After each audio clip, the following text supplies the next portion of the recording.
a commission piece, so when the client gets it, I want it to look very painterly. I want it to look very, artsy, fine artsy, something that you would see in a top art gallery or art museum, and plus, I'm a degreed painter, so I'm a degreed artist. I'm not just a self-taught person, but formally taught at VCU and at Pratt University in New York City.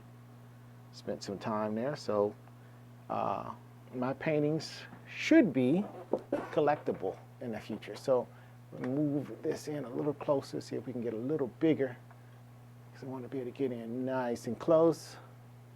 But anyway, let me test also to see, make sure that I'm coming in, my audio is nice and clear. So I had this little way of just testing do a little monitor thing. So I'm just going to check that very quickly. And it sounds pretty good. Okay. So that's good. So, all right, let me just move this camera just a little bit. Sometimes I move the camera so close, I don't really have space to paint, to move around. I mean, I don't have the smallest body in the world to fit in these tight spaces. My studio is not the biggest, it's not the smallest, but it's a nice little home studio thing I got set up here,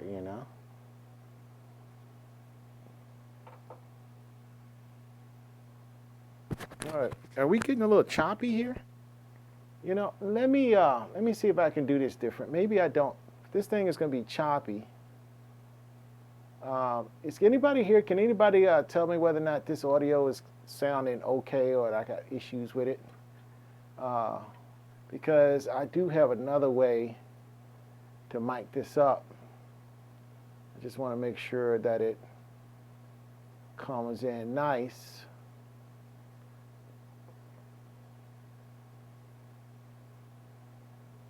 Because the thing is close to me. I might not need this lavalier mic. Let me see.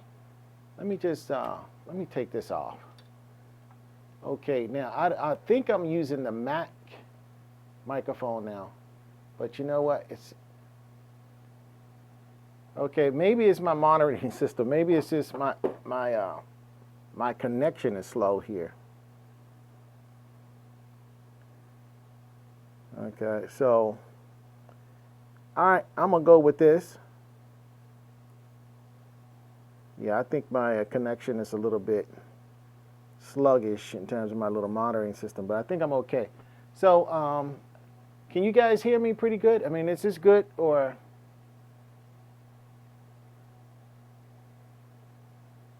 Okay, so anyway, without too much further, I think I'm okay.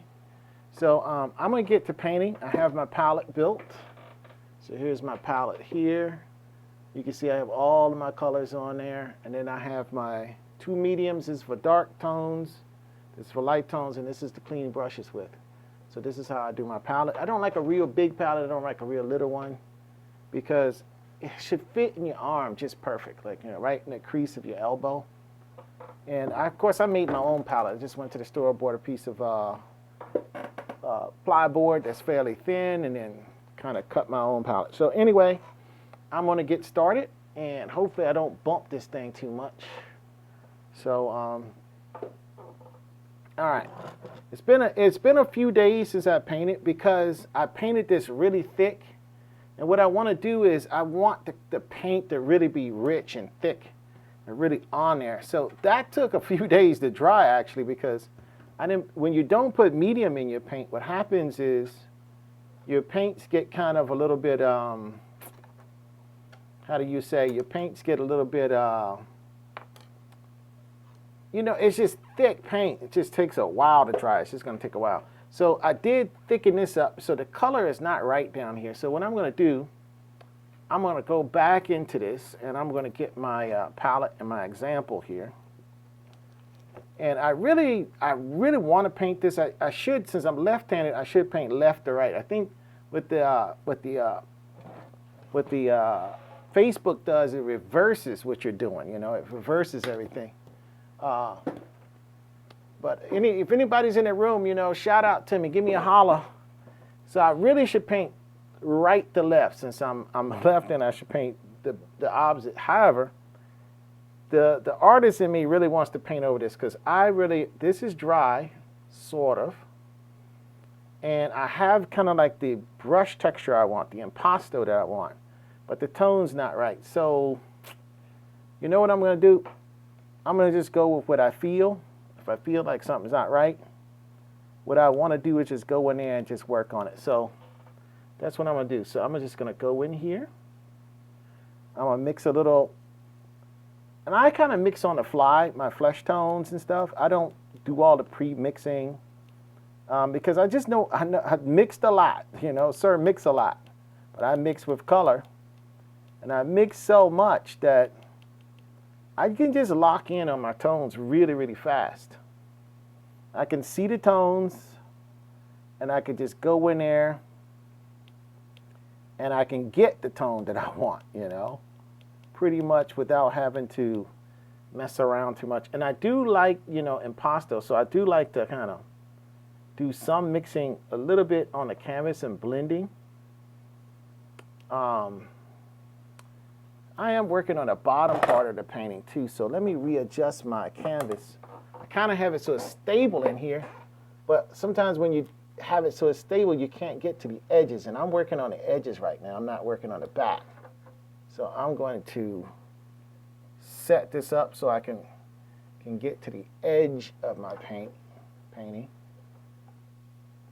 Okay, now I can get to the edge better.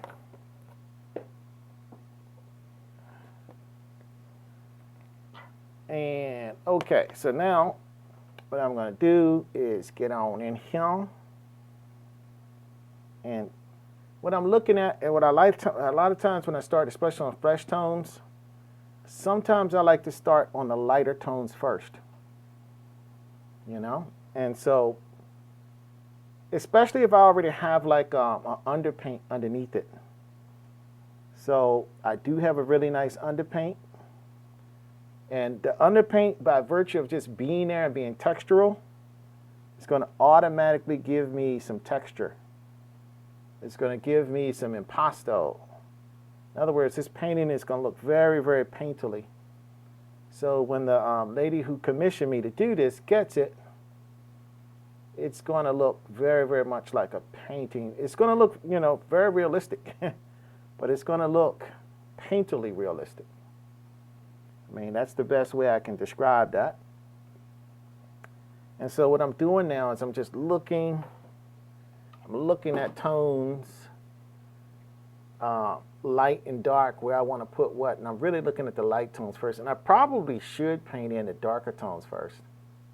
But for right now, I'm just going to start out with just going into the lighter tones and trying to establish those.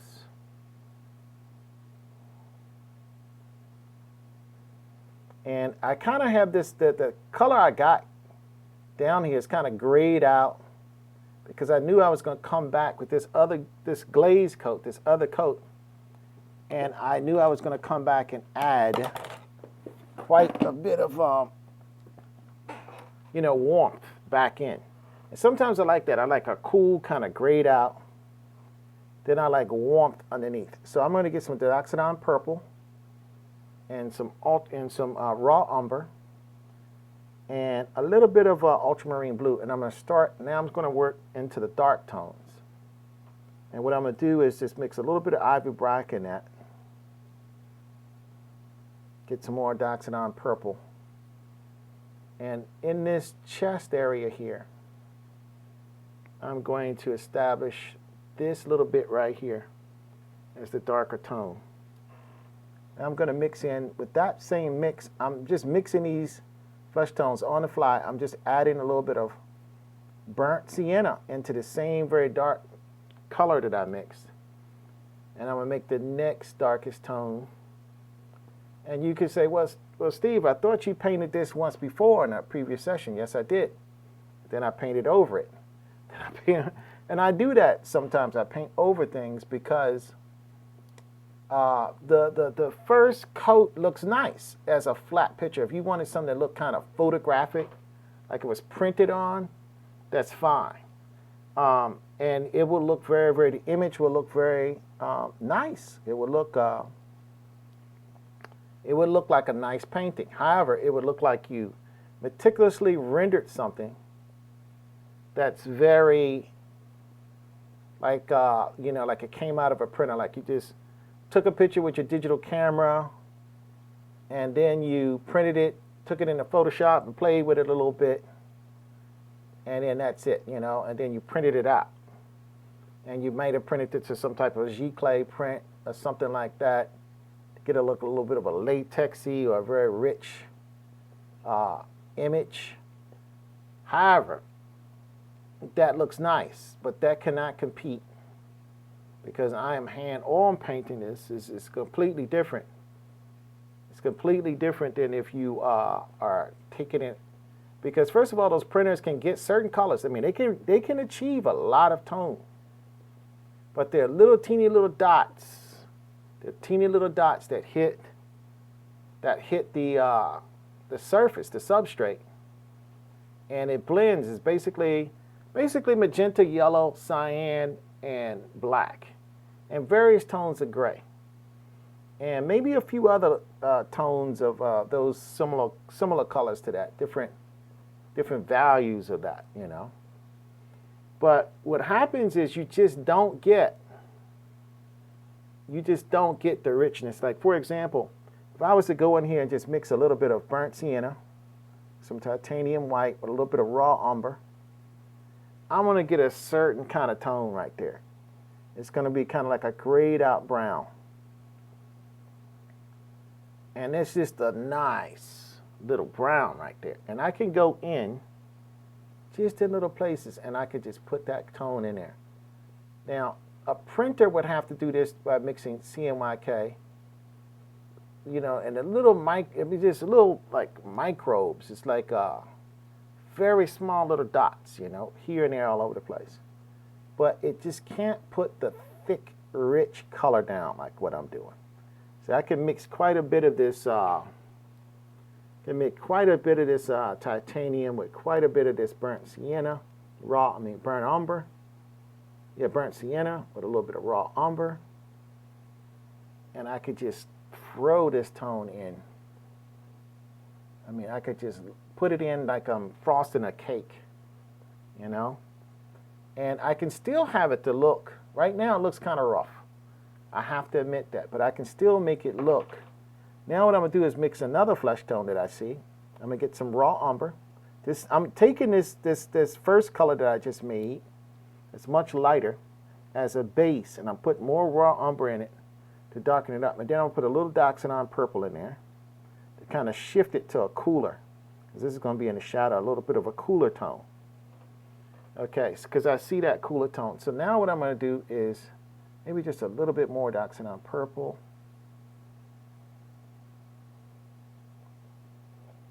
Yeah. Now, see, this is almost like a cake frosting, It's like a slightly thinning it out, and I'm just going in here, applying that tone. Now, into this dried layer that already has some texture on it. It's already painted in a very close value to what I want. A little bit more exaggerated, but very, very close. So I kind of like that. So what I'm going to do now is I'm going to get this medium, I'm going to get another brush, and I'm going to get kind of like this bridge tone between this light tone and that. So I'm going to get some titanium here. Now I will be switching to zinc white eventually, but for right now, I don't want to. I'm going to mix a little bit of yellow, cadmium yellow medium into that. Some cadmium yellow orange into this tone. And then I'm going to get some burnt sienna, raw sienna. Yeah, burnt sienna, I'm sorry. And mix it in there. And I'm just going to just switch it over with a little bit of raw umber. Okay, but I want just a little bit, more warmth in this color. Okay, and that's pretty good. I'm using these particular colors to kind of get this tone.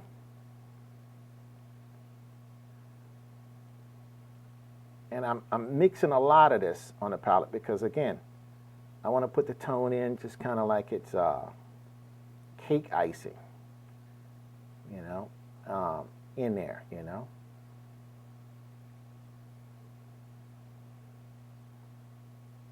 Okay, so now that I have that tone mix, I'm going to go, this is my bridge tone between these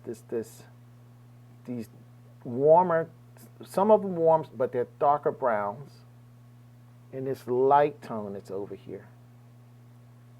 Okay? And this is just the tone that's going to go in the middle. And I paint like this sometimes. I don't necessarily paint left to right. I don't paint in, you know, like a coloring book. People lay it out with a pencil, and they just fill it in with these little teeny brushes. That's, to me, that's not really painting. That's kind of like using the drawing as a guide. You know, you're trying to match the color. You're kind of a technician. You're not using, you know, the force, you know, when you paint. You're kind of like technically trying to render. And what I'm doing is I'm responding with my emotions to the tones that I see in my image. I'm just responding to that, you know. And there is a human side of this. Now I have about 5 or 6 different flesh tones mixed on my palette, and then I actually have another one that I just inadvertently just mixed just on the fly, just in seconds without even explaining it. And it's kind of like a mix. It's kind of like a blend of some stuff I already have made, just a smidge lighter. Okay.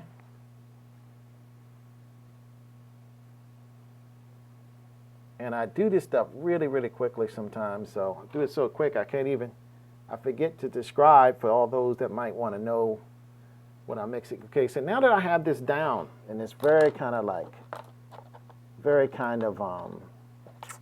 how do I say it, in a very gestural and rough way, what I'm going to do now is just go in and just blend and model this a little bit, these tones, so that they're not so rough,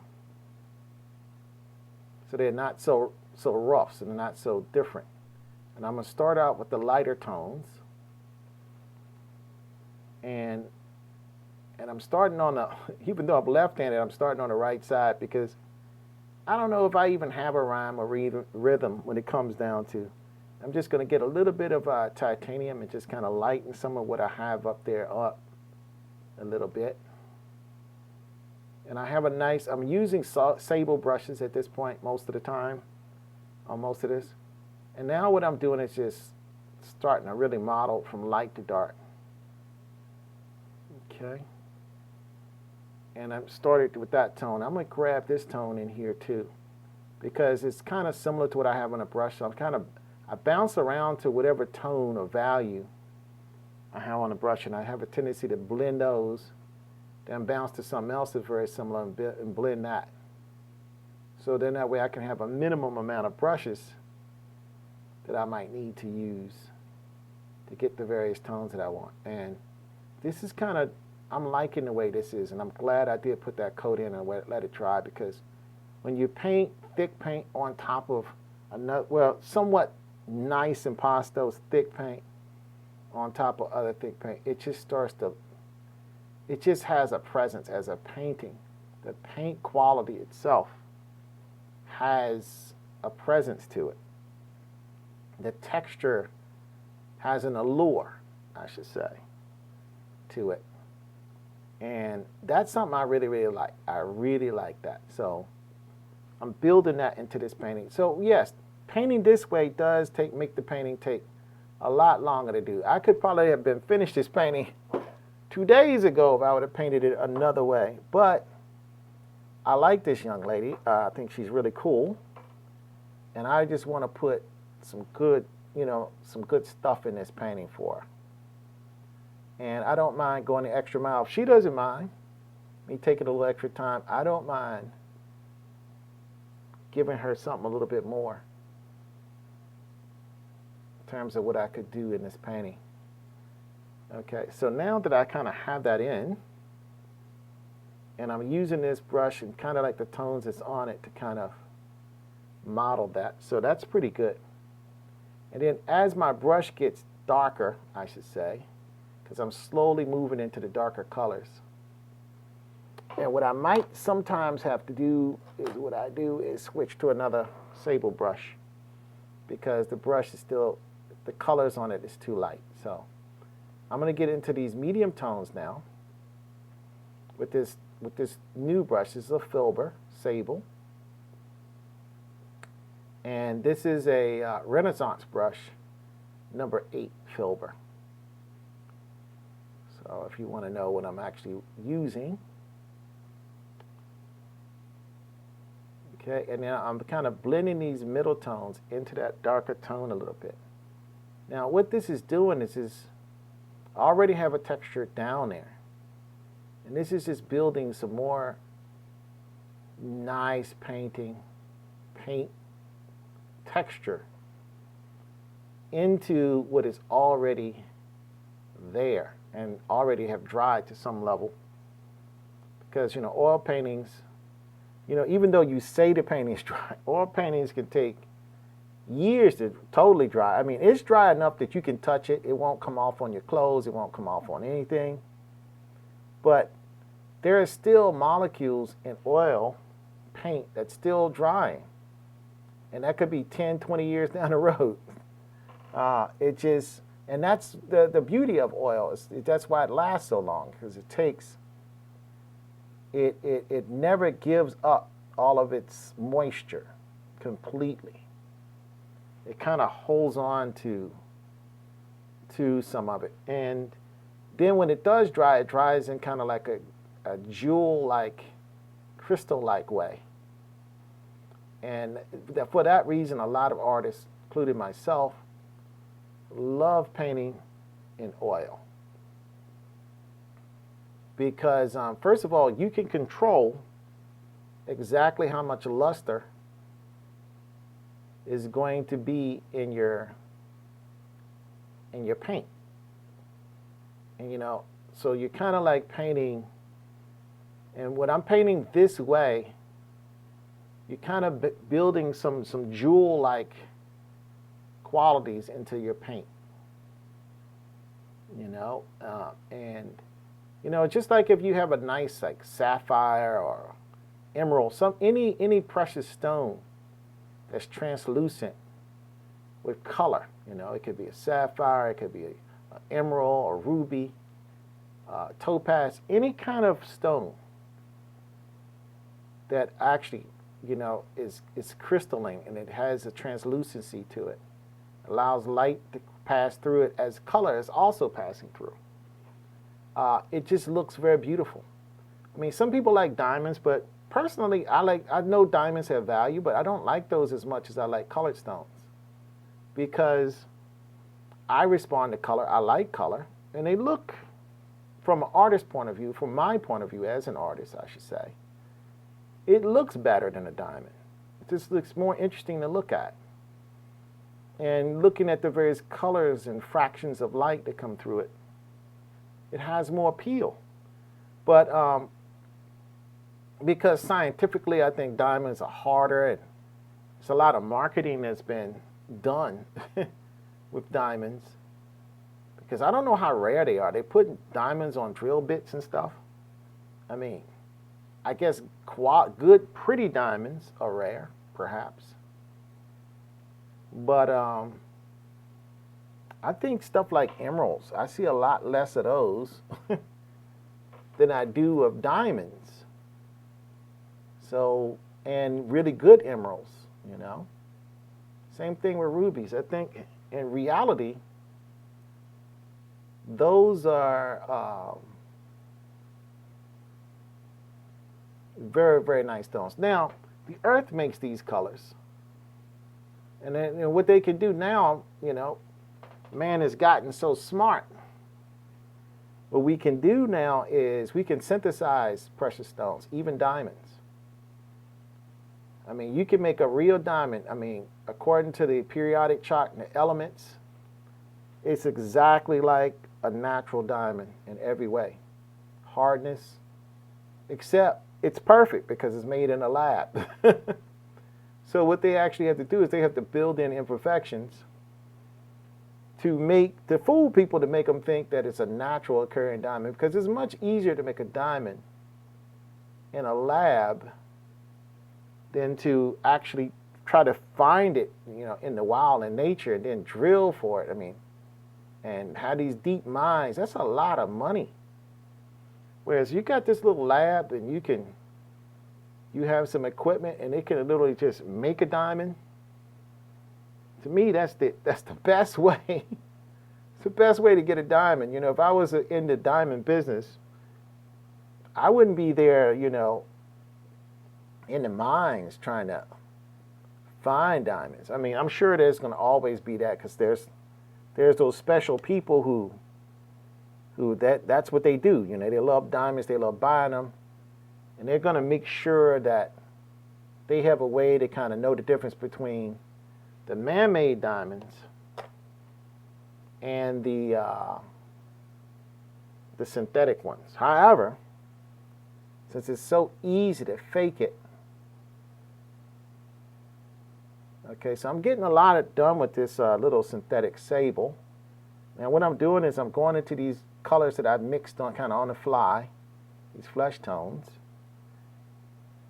And, sometimes I lighten or darken according to what I need, just by adding a few more, straight pigments. And just trying to achieve the values here and some of the flesh tones here on the chest area.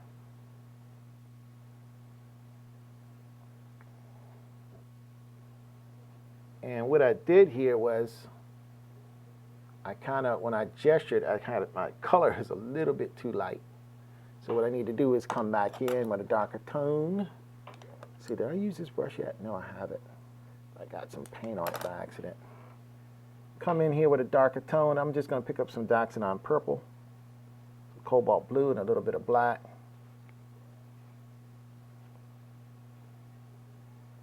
Because I put this tone in a little bit too dark, too light. So now I have to go with another tone that's a little bit darker than when I would, and kind of blend it, because I'm working wet on wet, so I kind of blend it with what I've already got there, because now this area is wet. And that's nice. And what I'm going to do is just take a nice soft brush and just kind of blend that and knock that down until it gets kind of close to what I'm looking for.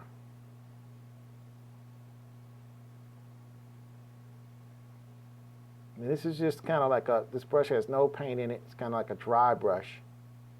And I'm just using it kind of like a mop brush to blend with. A lot of times people just buy mop brushes. What I do is just get a big round brush, and then once it gets worn down, that's a small mop brush. A lot of times you get a flat brush and you paint a lot with it and it gets worn down. Now it's a bright brush. For you people who actually know the different types of brushes that artists work with, a bright brush. I think I'm gonna do my next tutorial. It's gonna be one on brushology, just to kind of teach different brushes and their uses, and then maybe do a demonstration, not just a quick brush stroke, but actually in a painting, just to show you how they would be used or how I would use it. That might be interesting. I've seen people kind of, oh, this is a bright brush, and this, that, and the other thing. And they kind of give you a basic, the way it's used, but not like really what I consider to be a masterful way that it's used. You know, it's a definition, but it's not thorough. You know. Okay, so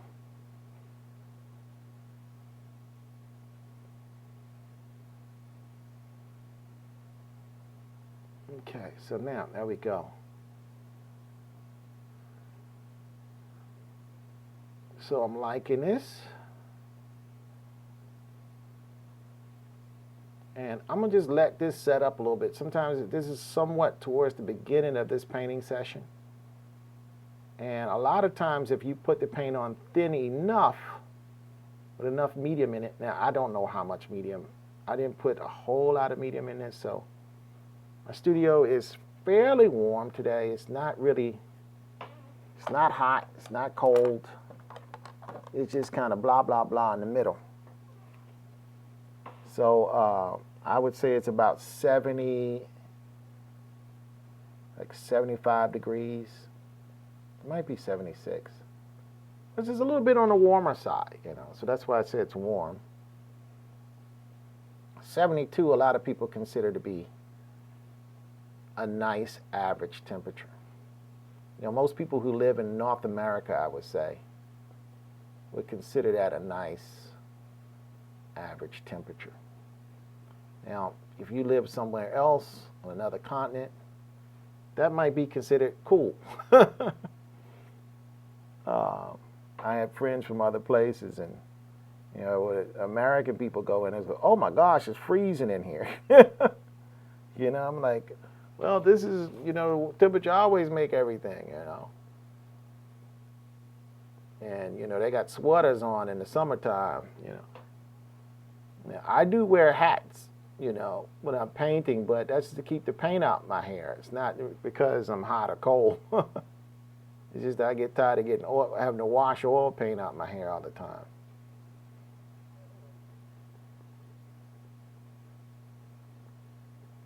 You know, or even worse, it sets up and dry. Then I got to get a pair of scissors and cut it out. And then, of course, I got like some weird looking hair thing going, some Don King stuff, some Einstein junk going on. That ain't really, you know, the best way. But hey, you know, I guess it comes with the territory, you know.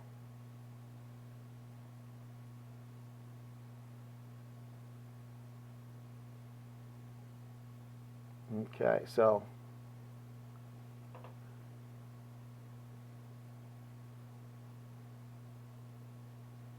kind of getting that painted in somewhat. And I do want this to, you know, I'm going to build some more layers on this, you know, some more glazing. But I think this is my modeling layer, actually, again. Because the other one underneath was a modeling layer, but it was also a textural, it's a texture layer. This has some texture in it, too. But I'm going to use this kind of like as my modeling layer, mostly. And what I did the other day was I put a texture layer in there because I do want to have texture in this painting. You can see right here I have texture, and I'm going to put some more texture in there right there on top of that. Just going to make it look more interesting. Use some dirty money in order for you to be able to make some clean money. So that's how this country was. The country is a very big, wealthy country. But in order for it to be a big, wealthy country, it had to do dirty money first. And so everything that person does after they sold drugs, even though they are legit as a pharmacist right now, everything that that person does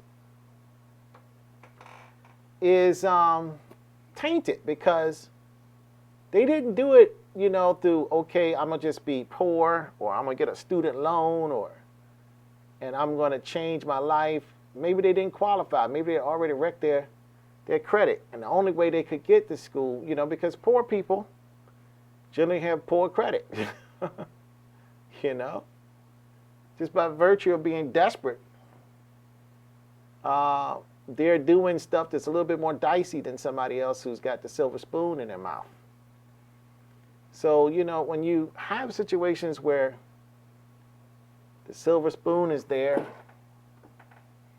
and because, you know, because you're Donald Trump, you can get away with all this stuff because you're a white Caucasian male, Protestant, you know, male. You get away with stuff that a lot of other people can't get away with. I mean, people just give you so much credit. Even though you might be a lot more despicable than somebody else as an individual, you might be have done a lot more bad things. But, you know, you can see people go into a church, for example, and shoot up a whole bunch of people in a church worshiping. Then the police that would shoot a black man for having a cap gun or a cell phone in his hand, or shoot a black man for reaching for his permit to show you that he has a, you know, they didn't shoot this guy. They took him to McDonald's because he said he was hungry and bought him with their own money some sandwiches and milkshakes and French fries and whatnot. I mean, you can see real clear who's running this country. You can see who's in charge. They're in charge of the police department. They're in charge of the guys with the authority to kill somebody. And you can see who isn't in charge because they haven't been given any authority to go into a white neighborhood and jack up a few people. You know, so just by the person that you have to be nice to, it tells you who is the person who is in charge. It tells you all of the rules in society that you have to follow. The reason you have to follow that is because there's a certain group of people that's running the show. And if you want to play, you're going to have to play by their rules, not your own rules. Forget your rules. You got to play by their rules. So that is the country we live in. That's basically the United States of America. And what's happening is, I think a lot of people say, but we didn't have this problem. Trump has showed us exactly how racist the USA or America can be. No. What happened was Barack Obama became the most powerful person on the planet as a black man, and it put the fear of God in a lot of white folks. Now, I'm not trying to say anything about white folks. I'm not trying to say, but not all of them. But it was clearly a certain group of people, Donald Trump included. Donald Trump is one of those people who just targeted him. I mean, they just basically, it was nothing Barack Obama could do to make these guys happy. He was just going to be the bad guy by virtue of being a black guy. Now, then I see a lot of stuff on the internet where black folks saying, well, what did Barack Obama? Look, he ain't a king, he's a president. He can't just go into there and say, okay, I got the swag now. I got the mallet. I'm gonna chop some heads now. You know, he still got to work with the system, man. And if you got people blocking you, and you just can't go and start favoring one group. What you do is you pass laws that might help a certain demographic a little bit more than it helps another demographic. But you can't go and say, okay, there's a lot of money that the black folks don't have in their community. Let me go and just pass a law that black folks can get a big reparation check. Kind of like that one cheap stimulus check that we got where other countries got multiple stimulus checks. We got one and then they didn't want to give us nothing else after that. Even though people was losing jobs left and right, losing their homes, losing their rent, having to scale out, going to other places. I mean, all kinds of craziness was happening to people. And all they got was one $1,200 check. And well, these other people had lost their jobs, and they were made to feel guilty because they was getting that unemployment check. But that's their own money. And Donald Trump has bragged that he ain't paid one dime of taxes, so it's not even Donald Trump's money. How can he tell you how you can get to your own money or not? You're the one who worked and a certain amount was taken out of your check to build that money so you can get unemployment. Unemployment is not something the government is giving you. And even the stimulus check, all the tax money the U.S. used for bombs, blowing people up in the Middle East and all these little countries that they blowing folks up in,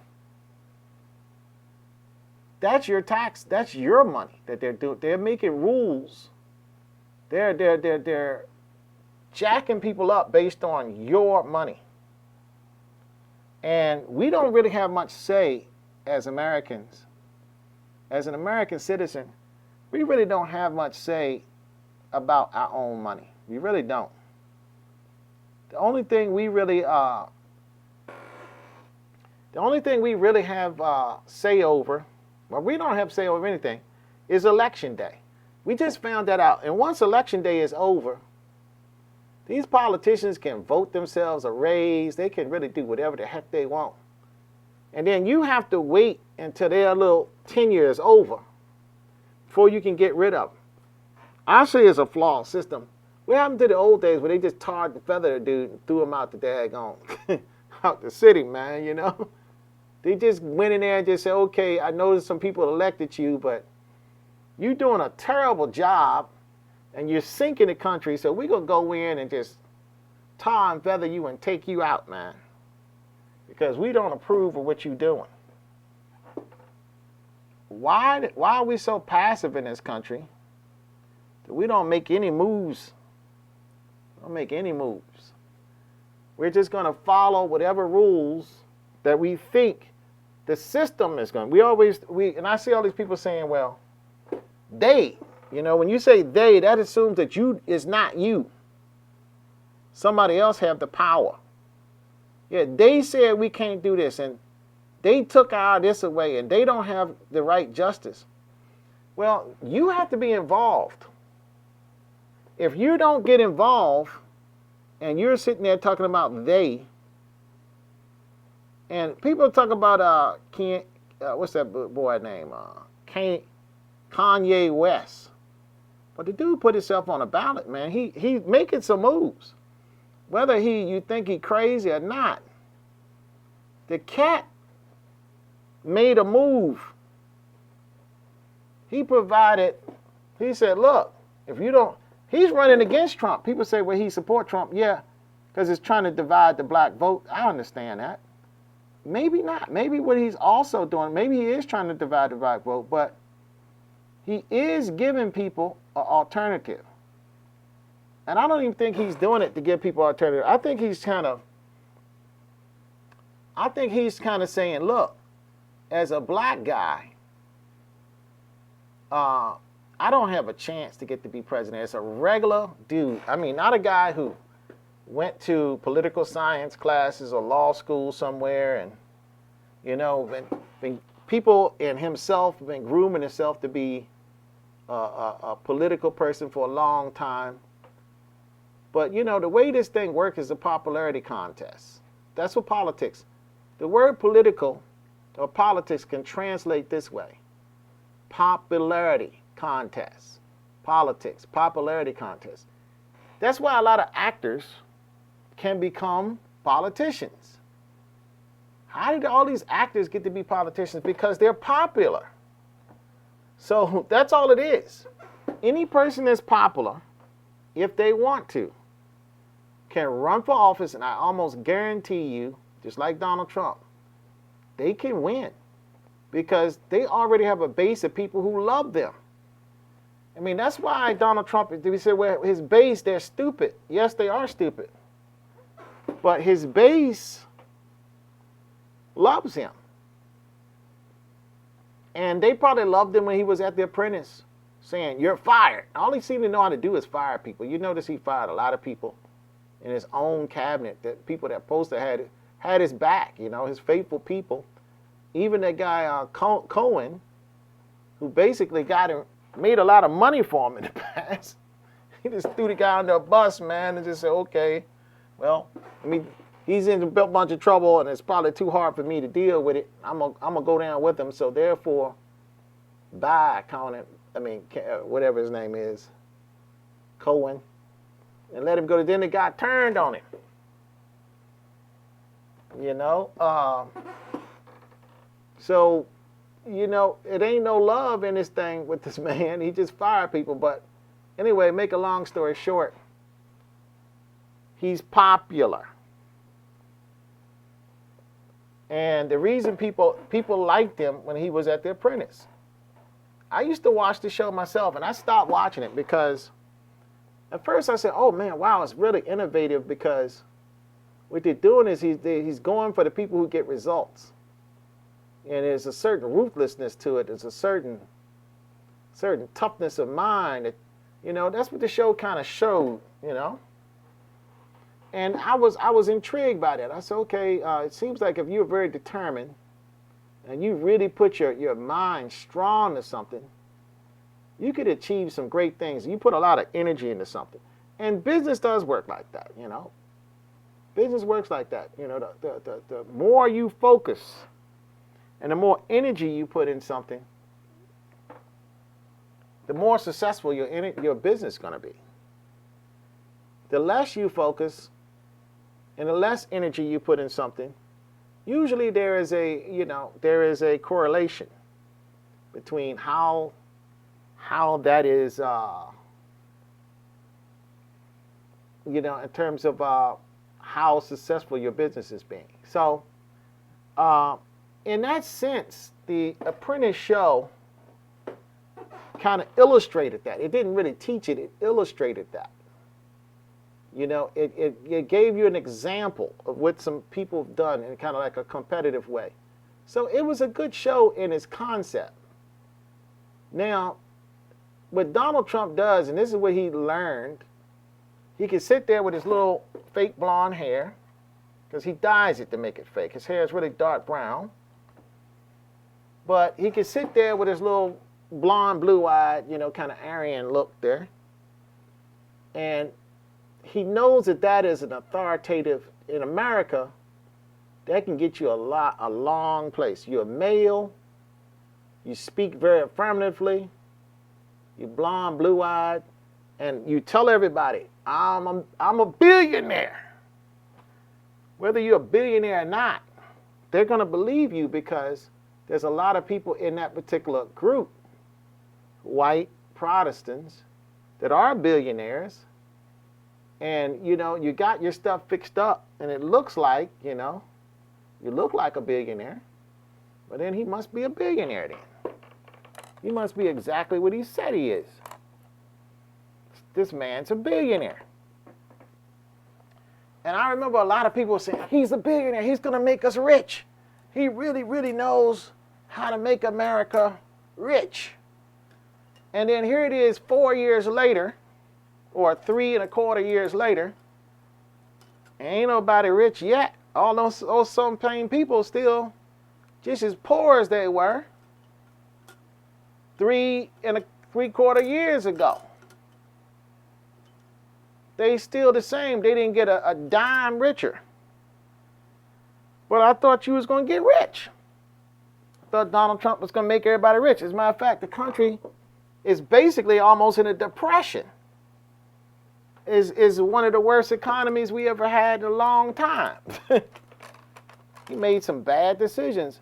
One of those decisions was he underestimated this COVID-19 thing, big time. He missed the call. He should tell himself, Donald Trump, you're fired. Because the show you don't get but so many times that they're going to eliminate you behind. Send him walking, man. But nobody sent him walking. You know what they did? They just kept him going, man. They just on life support, man. They just, no matter how much he messed stuff up, they just kept, you know, people still is his supporters anyway. They're still empowering him to jack junk up. And he is a narcissistic personality, which means that he's never going to admit that he's stupid, ever. As a matter of fact, I just saw something today where he said he was the best president this country has ever had. He said that now. Nobody else said it about him. He said that he's the best president. That's classic narcissistic personality right there. Classic. Most people, especially if you're serving the people, you are serving the people. You are the people's president. You're not serving just the people who voted for you. You're serving every doggone body. You're supposed to anyway. He's not doing that. He's only serving the people. And that's why he's not going to get reelected, because that's not how you get reelected. Presidents that get reelected, actually, their base get them in. The base get them in there. But while they're in there, I mean, a lot of presidents, even the last Bush, I mean, he was in there, but then when 9/11 happened, and, you know, even if you were a Democrat, you might have said, hey, man, what the bump, man? This guy is trying to get everybody together on the same page, and there's a mission here, and we got to do something here.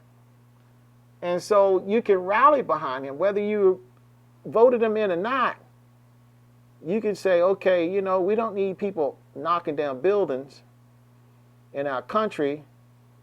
This guy's got a plan, so, you know, I think I might go ahead and support his plan. Because now the stuff done got serious.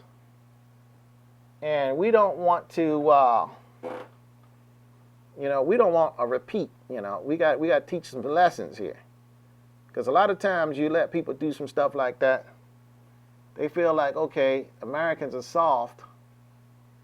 Now they're going to blow up another building, you know. So even though I didn't agree with, I didn't necessarily was with George Bush, say, for example, from the beginning, he was able to reach across the aisles with others and everybody always say the Democrats is about war. No, the Democrats ain't about war. Every time we initiated, when we went into war, was under a Republican, not under a Democrat. Now, the Democrats wind up getting bad economies. They wind up getting wars that the Republicans, you know, they have to get out. And sometimes it's just almost impossible to just get out of a war. You just can't just put the brakes on. Guys is over there dying. And they're dying for their country. And you can't just reverse on them, because what's going to happen is that's going to put some people that's putting their neck out there, literally, in jeopardy, their life in jeopardy. If you're gonna go out, and then you got people that already paid with their life, so you got to give them, you got to make them whatever they died for. You have to give them a reason, a purpose, you know, some honor. So if you just say, hey, that was a blunder, that was a mess up, we're just going to pull out. Well, that was with the other president. He got us in this. But if you pull out, all these guys that already paid didn't get what they signed up for. And like I say, people left friends over there, you know, who died, who paid the ultimate price for whatever original mission that they had. So the Democrats often find themselves in this position. They find themselves in a position where a Republican started the war. George Bush I started the first Desert Shield problem. He just said, Saddam Hussein, you killed some Kurds. Well, look how many coronavirus people got killed. You know? Look at all the other people that got killed in all these wars we've been in for so long. And you got 2,000-3,000 Kurds that got killed. I understand that. And then the first thing Donald Trump does is he abandons the Kurds. You know, he just basically said, bump the Kurds, forget them. Get the heck out of here. Okay, well, people fought for this territory we're holding on to with their lives. Oh, forget that. Pull out. That's what Russia said. That's what Putin said. Pull out. I don't care what the Bush said before that. I don't care what Obama kept going. Let's just get out. Okay, so now those soldiers, you know, soldiers is going to do what they are told. Soldiers are not political people. That's a lot of times people get soldiering confused with politics. Like the soldier's supposed to have, you know, professionally they teach you, if you're in the military, not to get involved in politics. Don't voice your political opinion and mix it with service in the military. Don't pimp the uniform that way. You know, once you leave and you become a civilian again, if you have some political ideas, okay, then you can express that. But while you're active, no, man, you got to serve whoever's sitting in that chair as the president, whoever the people say should be there as the president. And right now, whether Donald Trump won fairly or not, we can't argue that because it's been accepted that he cheated, but hey, he won. Or the initial outcome of the election process was, however, that he won. And I always thought it was kind of like weird that how in the world we can't do nothing real fast in this country. I mean, even when you send some mail out, it's 3 to 5 business days. Or you order something off for somewhere, it's several days. You know, and then even you get a test, you know, you get a coronavirus test, it takes you almost a week. But they can almost tell you that very night who won the election. I mean, how is that possible? You can get 350 million people. Well, that's not how many actually voted. And that's another thing about voting. Most Americans don't vote at all. They just don't participate in politics. They don't. There are some Americans that have gone their whole life and never, ever, ever, never voted for anybody. There are some. And they have no intentions of ever voting for anybody. And they'll make up some excuse why they don't. The reality is that they're not concerned. I'm not going to say they're lazy. Maybe they are lazy. But they're really more concerned about making a paycheck. They're concerned about whatever's going on with their family. Or maybe they're more concerned about, hey, when is Raina going to release her next album? You see that movie Beyonce did in that music video, you know, whatever, you know. They're more concerned about what movie is coming out this week than they are about who's the president. There's a great deal of people like that. Or, you know, they're concerned about what show's coming on cable TV tonight, you know. You know, who's going to win the America Got Talent, you know. You know, contest. You know, or, well, my friend, when we go on, we can go hang out tonight. They're interested in those kind of things. They're really not interested in, they're not interested at all in who's going to be the president. They could care less. Somebody can vote for somebody. I guess the responsible people are going to vote for the right person. They just assume that's going to happen. Whether they should do that or not is neither here or there, but that's what they think. So when you have people like that who are making those kind of, who are not really, and the thing about it, only 6.5 people voted Democrat, another 6 million people, you know, voted Republican. That's it. That's only like 13 million people out of 150 million people. So you can see the lion's share of people don't actually vote at all. And I'm convinced that not even, I'm convinced if you're in the age group of 18, you know, you can vote when you turn 18. But it's only a very small percentage of people who, at that age, who actually register and then actually vote as soon as they turn 18. Those are mostly suburban people who do that. Mostly people who live in the rural areas or in the urban areas. Their schools either don't teach them that or they're not in a government class. You know, a lot of the rural classes, they teach government and teach different things like that. And the design of some of these classes is really to get younger people involved in politics at an earlier age.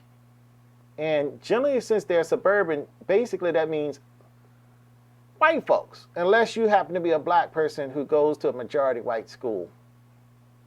Then if you are one of those people, most likely you're going to actually start voting at a young age, just like your white counterpart. However, since the lion's share of a lot of blacks live in urban areas, and it's a decent amount of blacks who actually live in suburban areas, but it's a vast majority of blacks that live in urban areas and they don't vote. And there's also a decent population of blacks who live in rural areas and they also don't vote.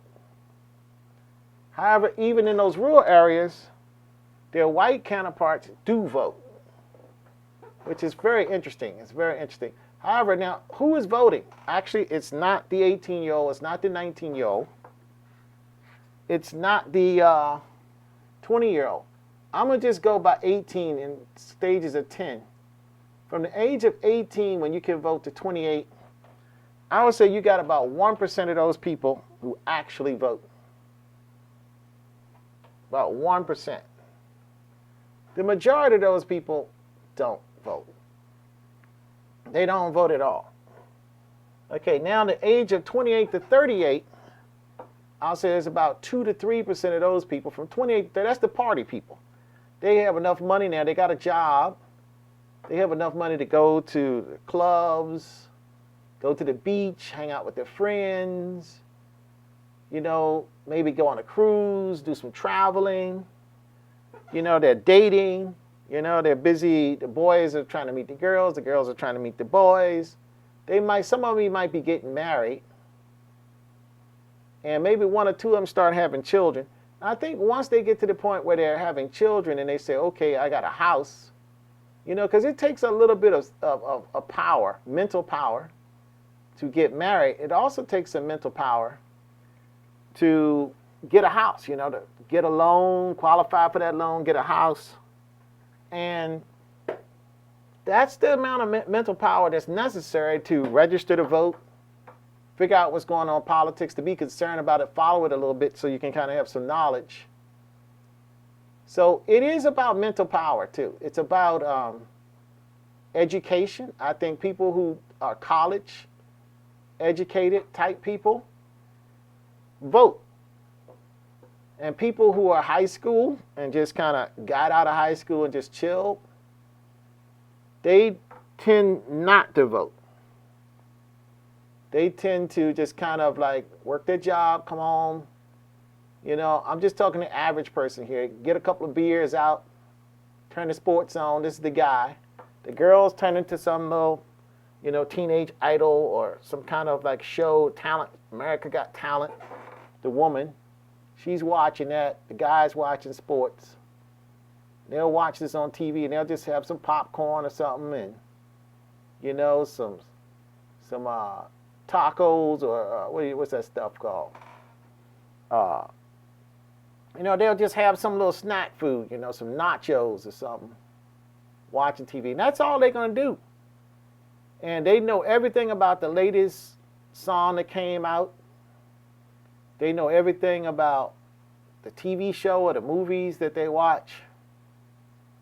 They know very little about what's going on politically or even what's going on in the world. And So now, so who are the people that vote? College students mostly. And but you only have 1 or 2% of those people, maybe 3% of those people that's actually voting, because, again, they're having too much. They're in school, they're doing things, they're studying, they're working. Their time is divided. They just don't have the time to get out there and follow what these people are doing. So now you get the next group of people. Those are the people between 38 and 48. Now, these people are working too. They've been working a while. Their kids have gotten older, so they had a chance to watch television a little bit more and kind of get a little bit more involved. So you got about 4 or 5% of those people that actually vote. Because people are creatures of habit. So if you didn't vote when you was younger and you just never bothered to vote, even though you're 38 to 48, you're still working. You still got things on your mind that you got to do that's, it's more fun than thinking about what the politicians are doing. You really didn't, in school, in terms of learning government, how the government works, it was so long ago, you've forgotten, basically. You don't even know how the government works. You just know, you just go pick somebody out, that's it. And it really don't matter. So, it's a very good chance that you ain't voting. So it's only a 2 or 3%. Now, who's the people who's voting? That's the age between 48 and 58, and closer to the 58 side, where these people are starting to retire now. They've been working, and their kids are all out the house. They're getting bored. The sex life is kind of starting to fall off because they're getting too old. Maybe it's on, but the mama and daddy, they're not paying as much attention to each other as they used to. So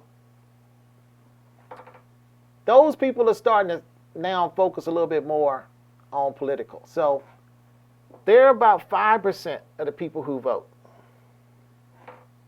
About 5% of the people who vote. That group right there. But still, some of these people, a lot of these people are still working every day on a job. It's a whole lot to do. And they're trying to get their retirement straightened out.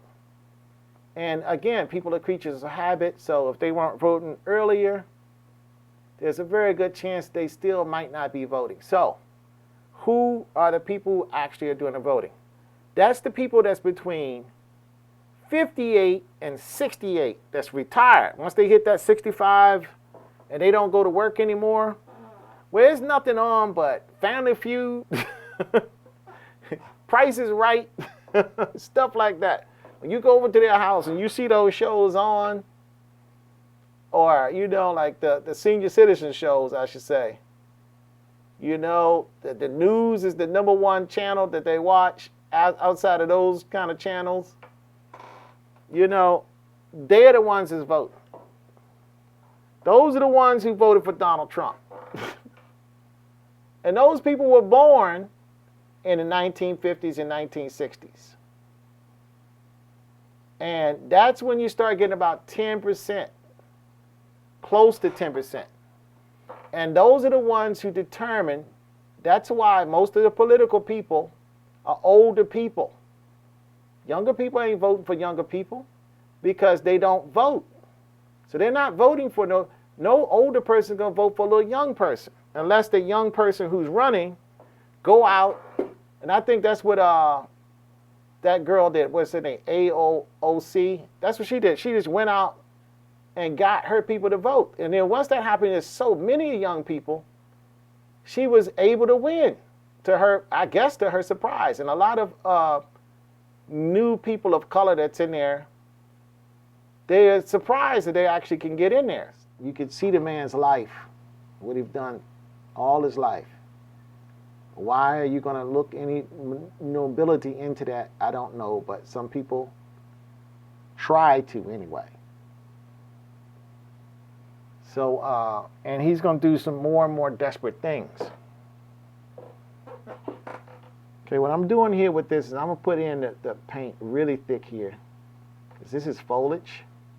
I'm probably using the wrong brush. I'm using a sable brush. I do have a couple of these, I have this synthetic bristle brush here, which is kind of nice. I don't even know if it's bristle. I don't know what this thing is, really, to tell you the truth. Can you guys actually hear me? I think my monitoring system. Oh, I need to hit the little speaker icon. Okay, there we go. Okay, my connection is kind of not the best today. Sometimes my Wi-Fi is good. Sometimes the Wi-Fi is not, but I might have some big downloads going somewhere in the background somewhere. So that might have something to do with it.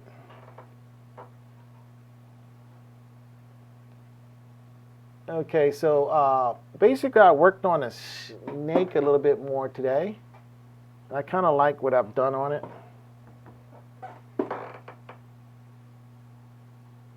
And I think that might be enough. That might be enough for now.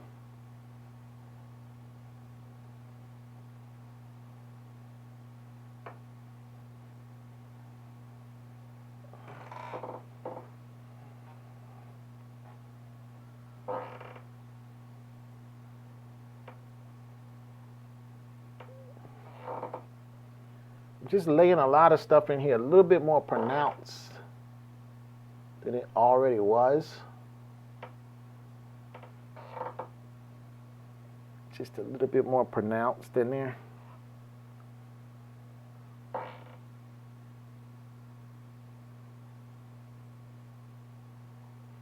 And someplace where there's tone, or I need a sharper edge, I'm just going in and just making the edge nice and sharp.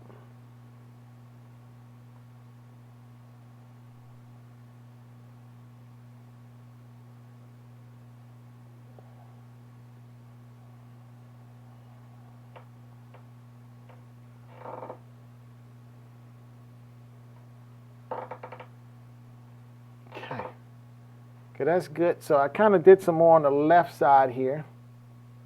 Focusing just recently, well, I say recently, first I was over this side, but I'm trying to kind of work left to right at this point. So,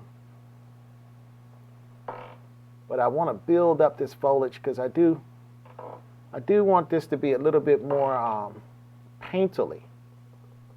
I'm not trying to necessarily make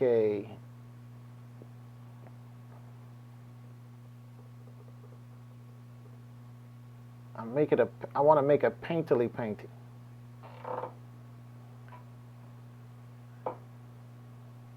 But what I'm having to do with this brush, because I'm getting lazy, I don't want to clean too many brushes. I'm trying to use it as a multi-purpose brush. Let's put it that way. So right now I'm kind of stippling some foliage texture in.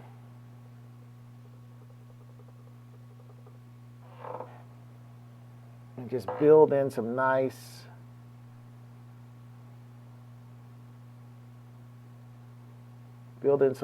paint.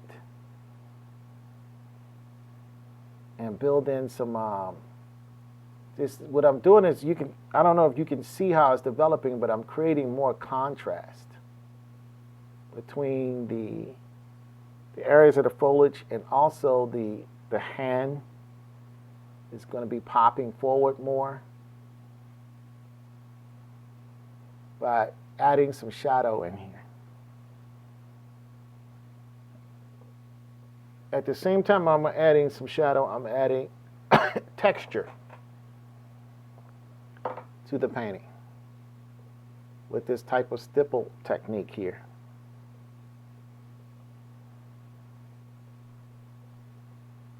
But I don't really want to get too much into the stipple today.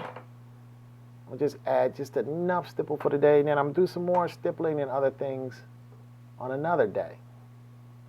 Because as you can see behind me, I have a stretcher. I'm working on another canvas. This is going to be a large oil prime. Usually when I make large painting, it's acrylic gesso prime. But I want to get up my game, so I'm going to work on large oil primes.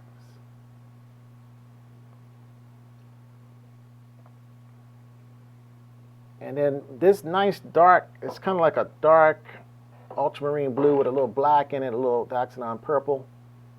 I'm just trying to build this into what's here.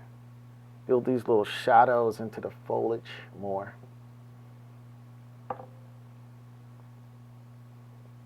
Because I originally painted this stuff wet on wet. And sometimes when you paint like that, your colors get a little muddy when you try to go put a dark in there.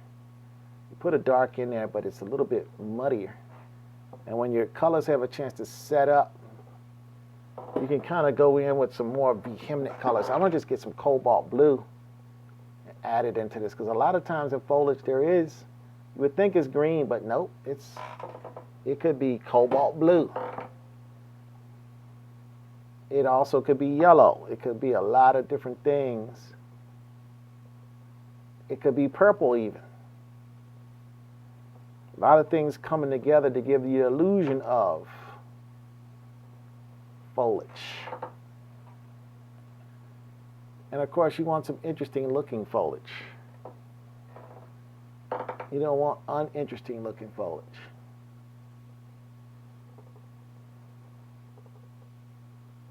Okay, so I'm going to wipe this off again, because now in its foliage I want some more yellowy kind of greeny, but yellowy greeny foliage, like right in here. I'm going to stipple some of that too.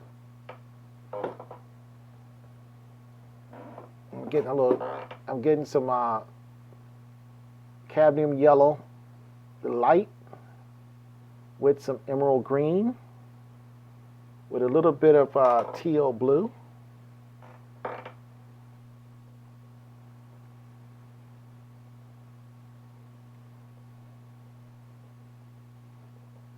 And I'm building up some more interest in the foliage. Some interesting little splashes of color here and there going on. Some visual feast of light and darkness around each other. Okay, so now I think I built up some of that foliage pretty good. I'll pick up some of this yellow into this, because it gets a little brighter up through here. I want it to be a little brighter through here. Just a little splash of where some little sun might be coming in here. And I'm kind of moving. I'm using a flat, bright brush, synthetic. And I'm just changing the angle around to make the randomness of the foliage as I stipple it in. This lighter color over top. And this is going on wet and wet on dry. This is just randomly according to how I did it. I'm just going to add a little bit more interest and pop to this side of the canvas in terms of color feast. Just a little bit more something for the eye to trickle around and deal with and behave with and like and not like and intrigue, I guess. Okay, I'm going to add this yellow in here, just a little bit there. Now this is actually got a leaf here. Oh, I didn't mean to do that, because that color has I have a bright color in there and I don't want that. So I'm going to wait till I have a cleaner brush to tackle that. But what I'm going to do is get some teal blue here and kind of stipple this in with this yellow against that viridian color that I have in here. And what I'm almost doing is going almost straight. Now I'm going to get some cerulean blue. I'm almost going straight into the paint, no medium. And I'm trying to just build a little bit of texture. I don't want a whole bunch of texture. I just want some texture in there. I never like my paint to look wispy. I don't want my paint to look wispy looking. I want my paint to look interesting. And there's a couple of little foliages up through here, just a little something to just bring the eye up there for a minute, for a moment. Some little bright spots of a different bright color up here. Just a little bit, not a lot up here, because I got a lot down here. I want the language to change up here in terms of color. Just a little bit. But still, I want a few of those little notes scattered in. Okay, that's good. All right, so now that I have that in, I'm going to go back to a smaller brush. And I'm going to start working this way more. And what we have is a waterfall here. But we have some background foliage. So what I'm going to do is hit that with a little bit of teal blue and cerulean blue. Mixed with some emerald green. Mixed with a little bit of white and a little bit of cadmium yellow.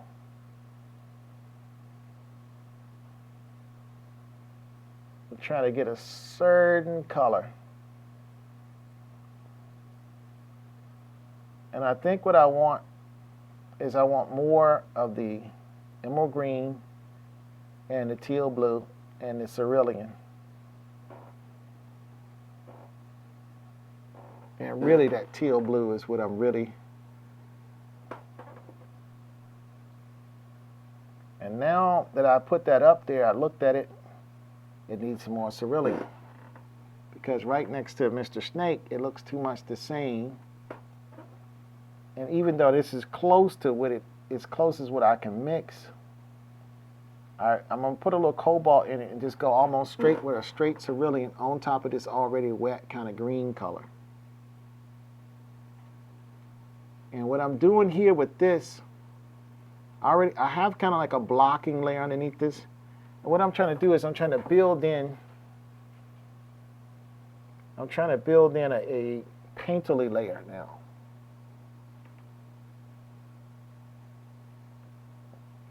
And I just want this to be a nice,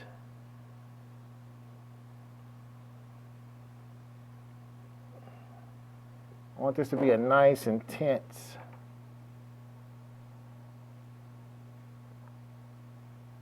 set of paint right here.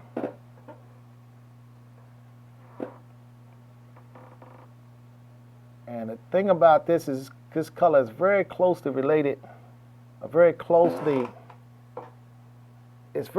to the color of the snake.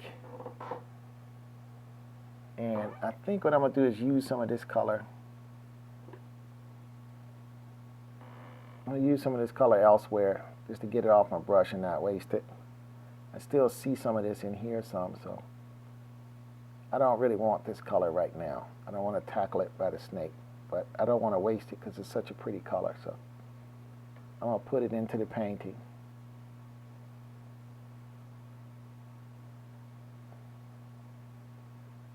I'm trying to break up some of these brush strokes that I put in here earlier. Kind of hide some of my brush strokes. So you don't really see any particular brush stroke. What you see is just the illusion of foliage.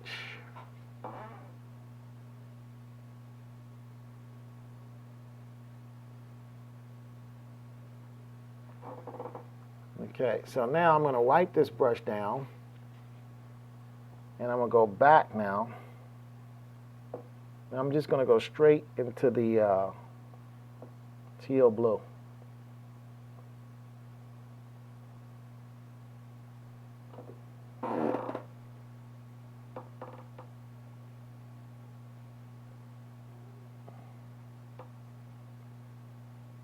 And I'm going for a nice heavy coat of paint here. Because again, right here, I don't want any kind of paint. Now, I do have a little bit of the emerald green in this teal. It's near where it is on the palette, but there is some in this mix of color. It's not just pure teal. But I want this paint to be really nice and rich here. Because this is my painting coat. This is not this is not, what I'm putting down now is my modeling coat. It's not my, it's my main modeling coat. Ooh. And this is why I want to also make sure that this was dry. So in case I got like sometimes I use my pinky finger to kind of get my hand up off, up off the painting. And sometimes I need to be able to wipe that without wiping up wet paint. So I got to keep my pinky finger clean.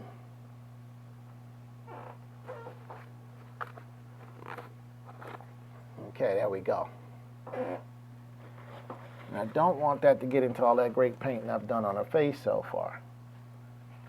So, but I don't want to pull up any paint, and I don't want to change none of this, because I just want to add more glazes to that. So I don't want to mess this up by trying to fix. Sometimes you fix one area, and you mess up an area that you even like better than that, while you're trying to fix something else. So sometimes it's not good to fix anything. Sometimes it's good. Sometimes when you don't paint something, it's even better than when you do. Okay, so just going to be very careful. I'm gonna paint, but try not to rest my finger on anything. Okay, so that's pretty good. I like that. I'm gonna get some more cerulean into this mix, and because I see a few places where some color, this waterfall thing. There's some of this like cerulean mixed with teal blue, mixed with a little bit of a green that's in there from some of the foliage that's on these little cliffs and banks that the water is kind of hitting with.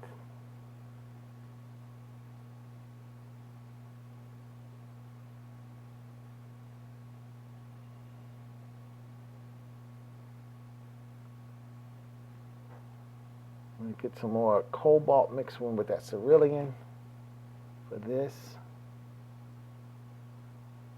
And I kind of have a light color in there, which looks kind of nice, but I do have some reference pictures. And sometimes a reference picture can make you paint a painting that's less than. Of course, I want to paint a painting that's greater than. And so sometimes I would deviate off of my reference painting pictures when I go to make the painting, if it doesn't look as interesting as I think it should look in terms of that color, because it's paint, it's bigger than your reference picture, and it gives you a different impression. You know, you get your gut, the color hits your gut different.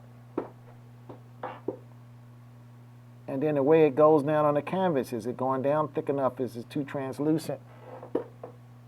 You know, so, you know, how many coats I'm going to need before this thing is built up right, you know?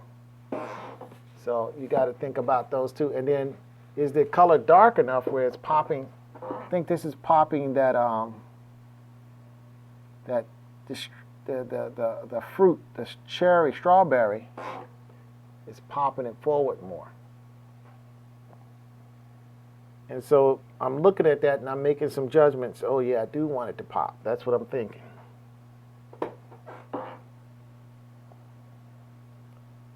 I do want it to pop. So I want to cut that away to some level.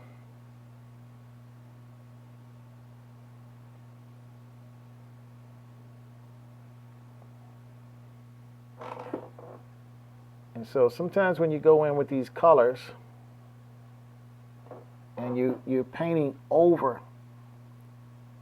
an existing color, and it's good when the existing color is light, because light colors paint over better than darker colors. But, you know, sometimes you do not want translucency. Sometimes you want opacity. And then not all colors have the opacity. You know, some colors just by their nature less opaque than others. And but you want that color to be opaque, even though it's a translucent color. So you just gotta work with it. You gotta work with it till you get it, you know.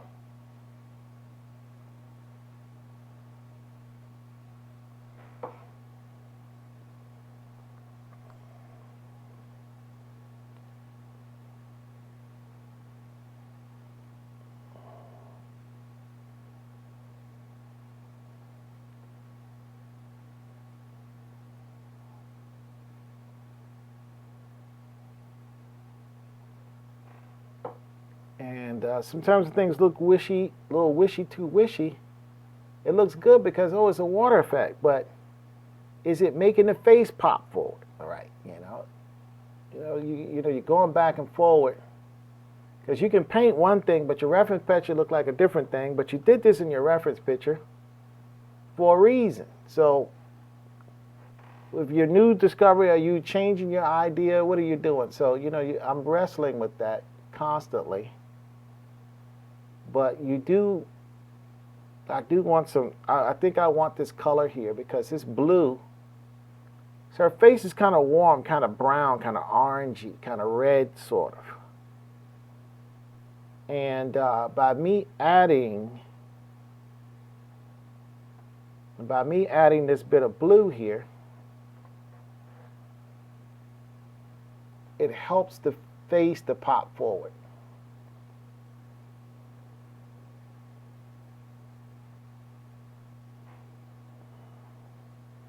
And then I'm going to carry some of this blue down here too, to help the strawberry also pop forward.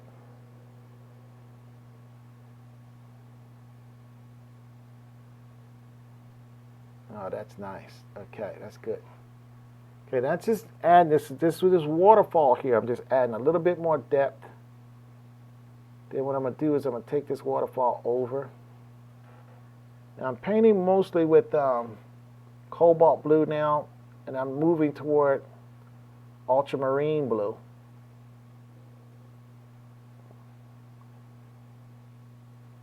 And all I'm doing is really just intensifying what I've already painted. So I have my block layer in, real nice. So now I'm coming in with just a little bit another glaze layer, really. It's not even a modeling layer at this point. It's a glaze layer. And then I'm going to just add a bunch of glazes in this water. But I'm thinking I'm liking this the way it is. And what I have in there, I'm liking it. So I'm going to continue with it. And of course, I haven't backed up from this painting at all today. In fact, I haven't even turned to you guys and saw what's going on in my room at all. So let me just see what's going on in my room. Hey, and a couple of people waved. Okay, so waving back. Let me get up so I can see things clear. Gwendolyn Kaysen, how you doing? Crystal Randolph, how's it going? T. Gollington, is that Tina Gollington?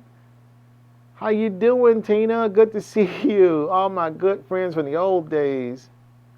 Betty Prince, how's it going? Patrick Morrell, yeah, man. Thank you, man. All right, I appreciate you people being able to come by and check me out. And okay, so I have some texture going on down here, and I think I need to just hit with my blend brush just a little bit more down, Chim, because I got texture good down there, but sometimes I look at it on the camera, and the camera kind of gives me some ideas of how I'm painting this thing. It looks different on the camera than it does in front of me. And, it's just like a slightly different reference, I should say. And I don't mind it being a slightly different reference. I mean, different references give you different pieces of information about how to paint something, You see, this had a chance to have a few hours of setup on it. And it's just a slightly thicker paint that's a little bit more thicker, less, I guess, runny, I guess you want to say it. And the blend brushes tend to do a little bit better when the paint's it's been on the canvas for a while, it's starting to set up. It does a little bit better. And this particular medium is 30% linseed, 30% galkit, and 30% linseed oil. and 20% linseed oil and 50% Gamsol. And I think I'm going to change it up. I think I'm going to change it up till so that it is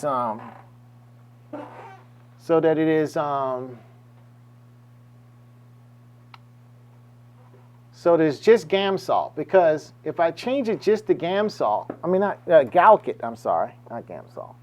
If I just change it to Galkit, that's going to dry even faster. And so it's going to be less than 24 hours to dry. So I don't have to come back the next day. I can actually paint early in the morning, then come back later in the evening and paint. And it should be kind of set up and towards dry.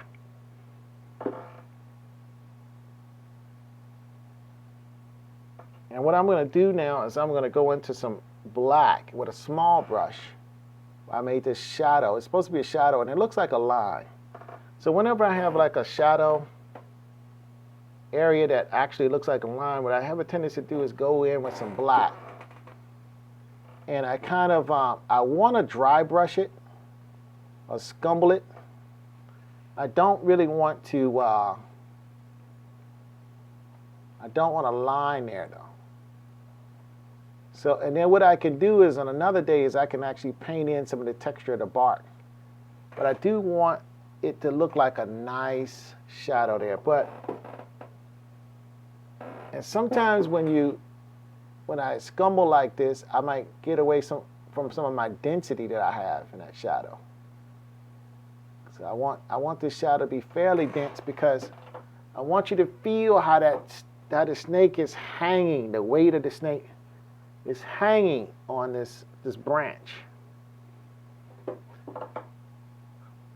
And I'm going to start painting in some of this texture, just some little hints of where this texture is coming in on this. I'm going to do this with a fairly thin set of paint so I can kind of get some of that language in there of how that's happening. And just as quick as I've done that, I think I'm going to go back and have to do the same thing that I always do, just add some light tone to pick that up, that darker tone, that I put in there up. And I'm seeing like almost a white, but a little kind of like a little bit of magenta and Daxanan purple in it. But maybe more magenta than white. And I don't really want to start painting this texture yet. But I'm kind of forced to do it because I kind of did this scumbling so poorly. And I don't really want anything going in poor. So I'm going to have to do a little bit of something to kind of get this.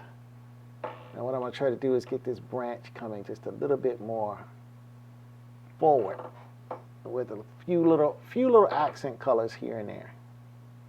Accent tones, I should say.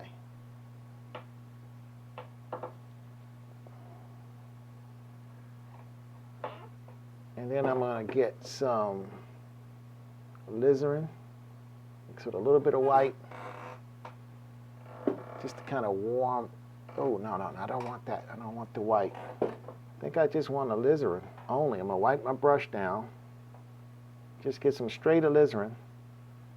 I'm not going to mix any medium in it at all. What I want to do is just add a little warmth here and there into some of this.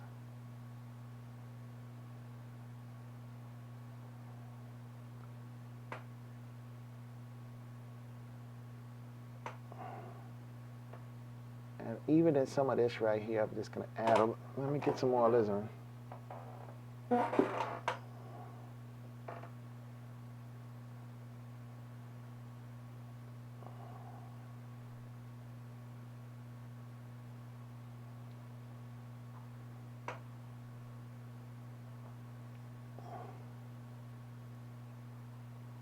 Yeah, that's starting to come in there. Okay, I'm feeling happier.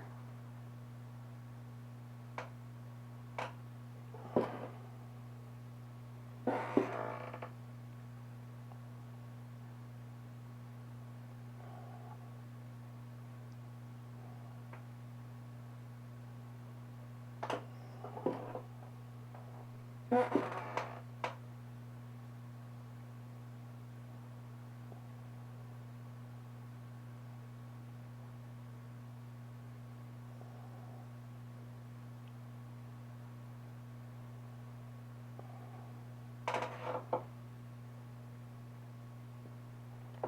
what I really want here is just a little bit of a glaze. Just a little glaze. I don't want a whole lot there. I just want some glaze.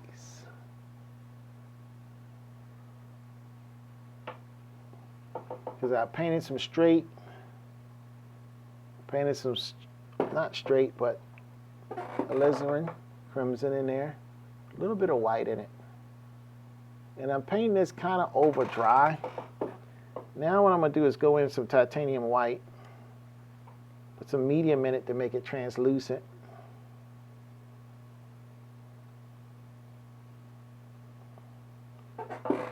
And just kind of paint into that some.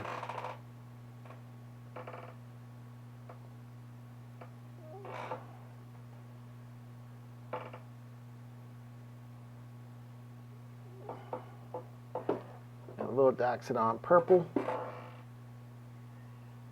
Just to kind of gray this down some as well. Or to cool it off, I should say. Alizarin can kind of heat things up a smidge. Sometimes you don't want it so hot. You want it to cool down. Okay, so that's good.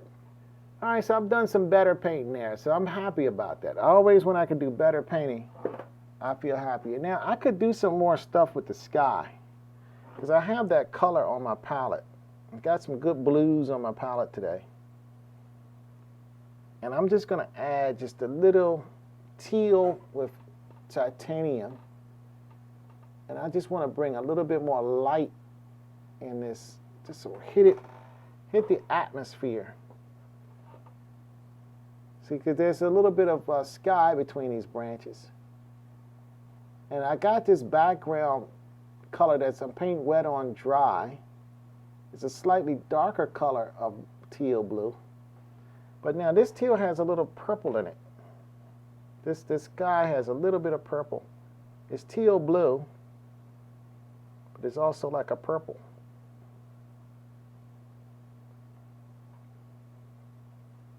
Okay, now my colors are getting muddy. So when the colors get muddy, you can't do what you thought you could do. That's why your stuff got muddy.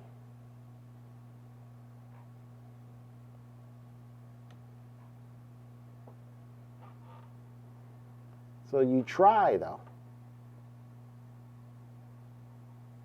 And this is another glaze here where there's one color, there's another color underneath another color. And this is just going to add depth. It's going to add depth to the color. And also by brightening this up, I think what I'm doing is making more contrast between her face. And actually there's more contrast between the foliage and the snake as well. So again, just a slightly more brighter tone here. Pop something forward. Pop the snake face more forward. And again, all I'm doing is putting a glaze. Oops, I don't want to have a mispaint. Almost had a mispaint right there. But it's not quite a mispaint because I can go back in. I still had this color on the palette. And I can straighten that color out. Actually, I think I might have made it closer to my reference. I think I didn't paint it the best at first. And by me having that lighter tone there,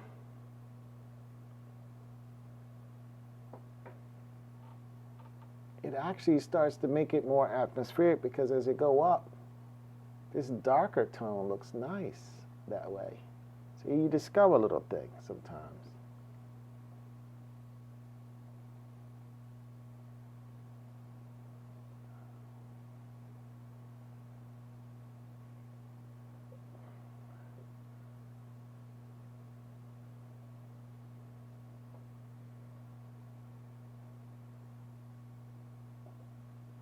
Just get a little touch of teal now, kind of blend it right on the canvas in with this, just to add a little bit. And sometimes it can be too warm. Sometimes you might want to hit it with a little dioxazine purple.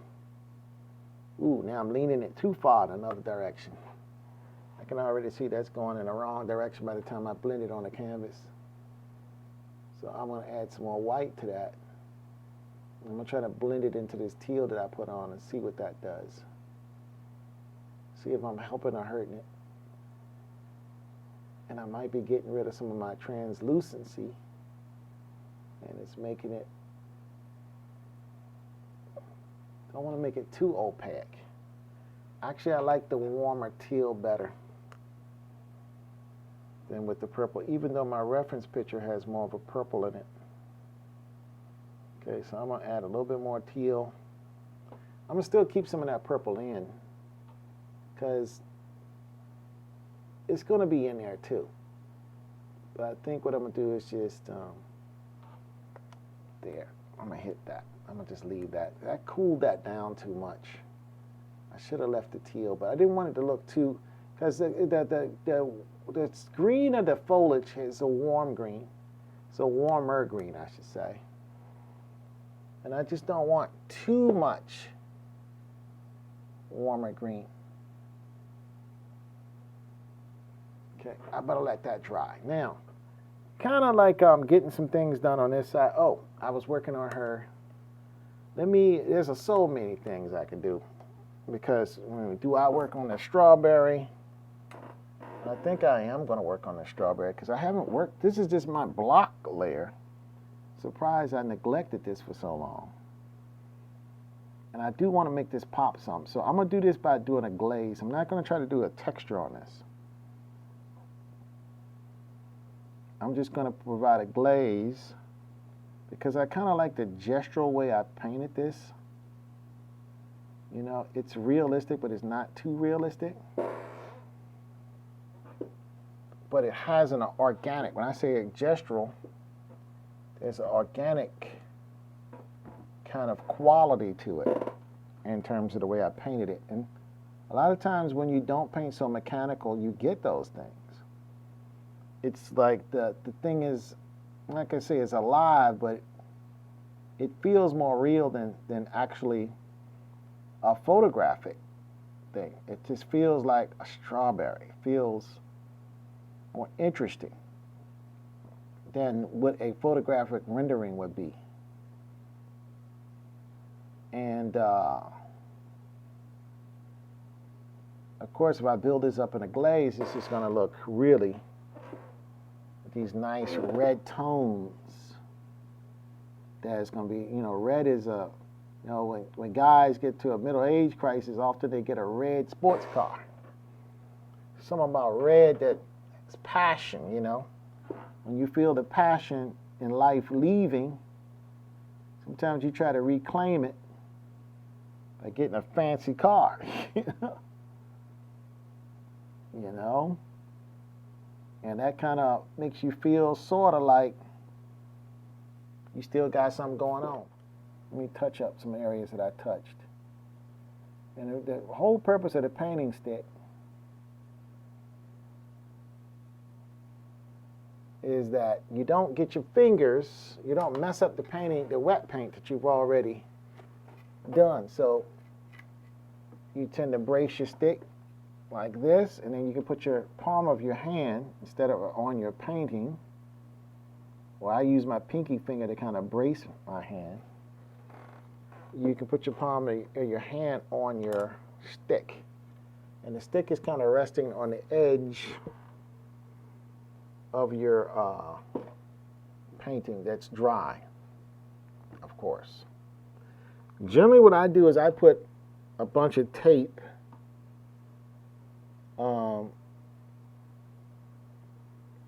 around this part of my painting stick so it's soft, so it's not a hard stick that can gouge into my paint. But I'm just going to be very gentle today with this stick. And it's flat because this is a square, it's not a cylindrical shape. So I'll be able to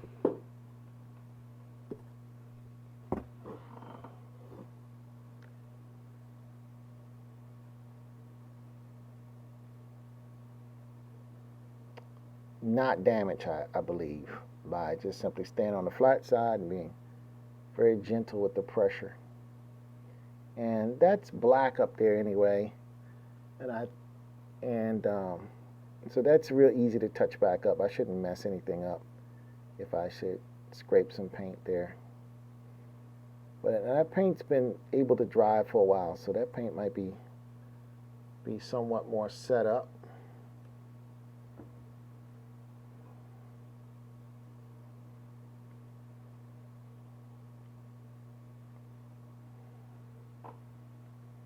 I'm trying to put the paint on kind of heavy, but I don't want to put it on too heavy. But I do want a nice set of red down here on this. I'm going to establish this with a nice set of red for this. I'm just using cadmium red. I'm not going to say straight out the tube, but just about straight out the tube. Now, the reason I'm doing that is so I can get as much of the impact of the pigment as possible, and actually straight out the tube matches what I have in my reference picture pretty close.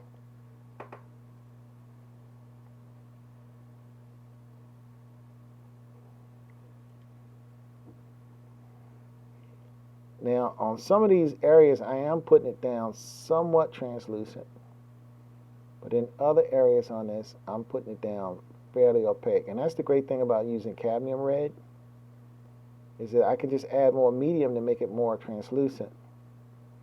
But if I add less medium, it's going to be nice and opaque red. It gives me great coverage.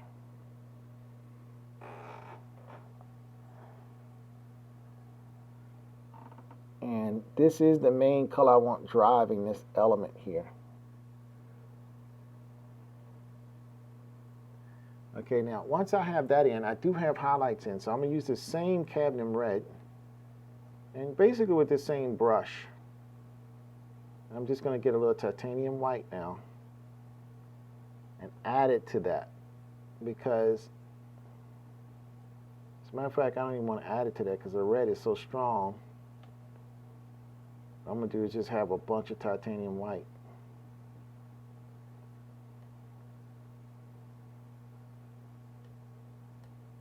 And I'm going to add a little bit of alizarin to that.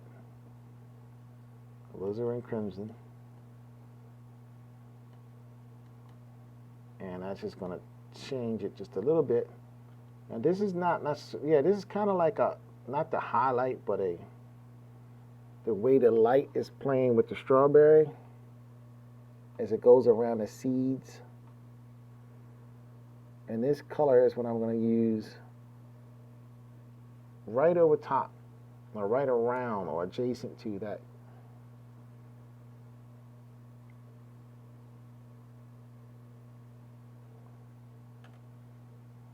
almost cobalt and cadmium red.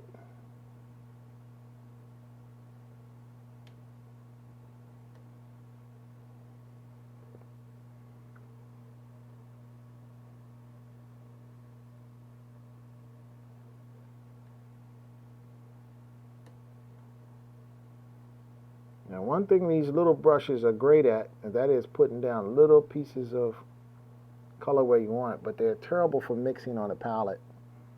I guess maybe for that I should use a palette knife or a bigger brush.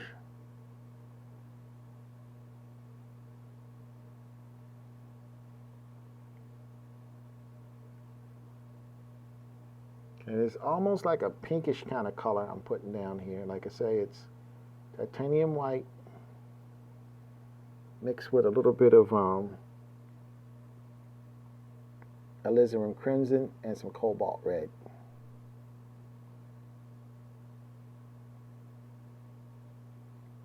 And this is for the light color that's surrounding where the seeds are in the strawberry.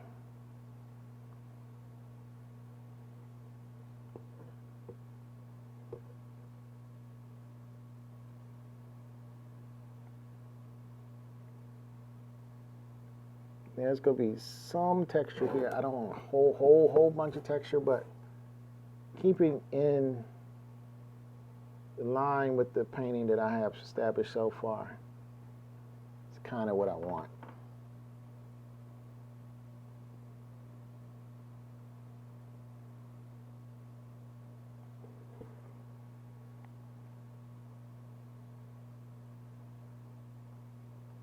And basically what I'm doing is I'm covering everywhere where I have wimpy paint.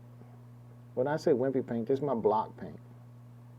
And I'm richening it up with this much more opaque paint and very colorful paint. The tones are nice in it.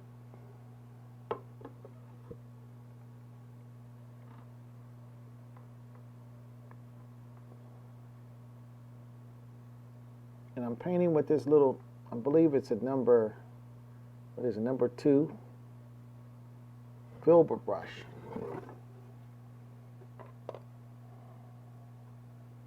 And this is the first time I'm really addressing,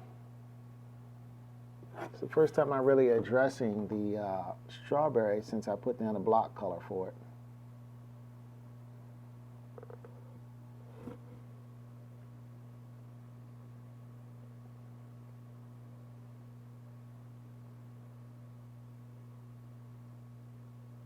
And then once I get this in nice, this nice level that I'm putting in now,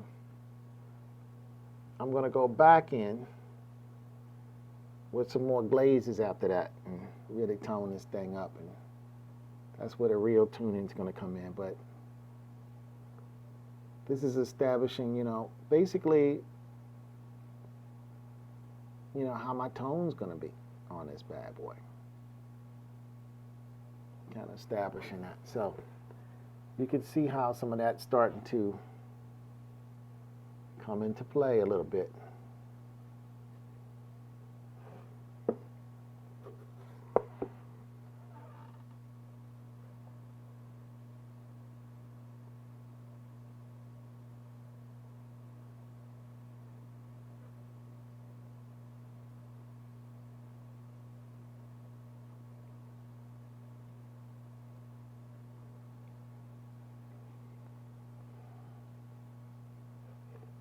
Okay, and now I'm going to just grab some more of the white, if I can, with the same brush.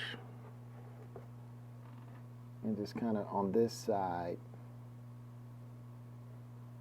I just want it toned up a little bit more.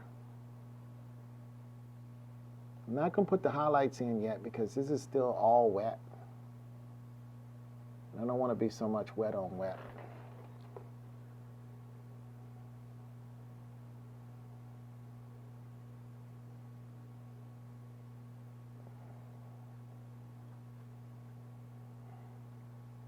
But this is pretty good. I'm liking this. Of course, I could like things better, but I'll be satisfied with what I got.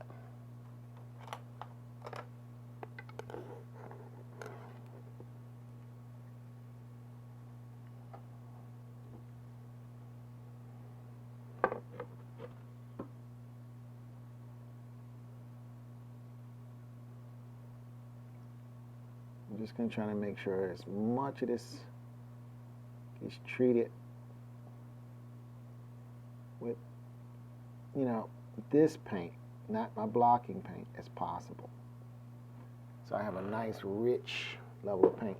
Now what I'm going to do is just get some cadmium orange and mix it into this a little bit. It's really cadmium orange, but I'm going to use some of the paint that I already painted with in here just to keep it, and just put a couple of little spots of that. And really, I shouldn't even be really doing this at this level because the paint's still wet. And I don't want to have too much blend. I want solid colors. So I'm going to stop right there before I mess up what I've already accomplished. Well, no, now I want to carry some of that over here.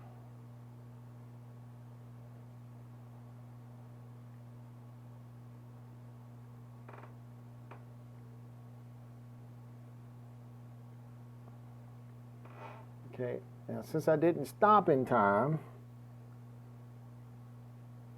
now what I'm going to have to do is go back in my red and build that back in where I kind of broke it down some.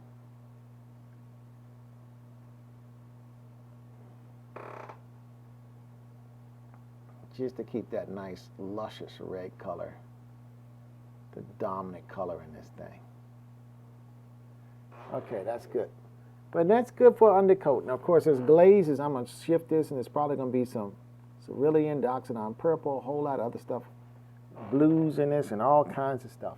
But for right now, just to kind of get my nice, clean, bright color going, I'm liking that. I'm liking that. So I'm going to let it go where it is. I'm just going to do a little couple of touches on this leaf here. Over top my original block color.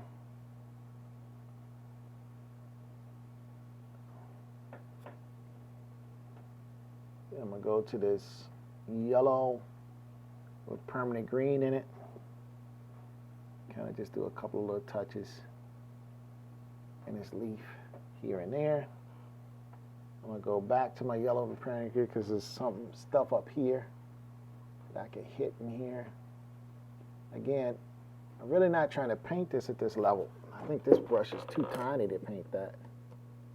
Let me find a bigger brush. Clean it out with some Gamsol. Load up with a lot of yellow, put some medium in it because I want to glaze. I don't want to really paint it. I just want to be translucent just to build this up. To make this paint more interesting.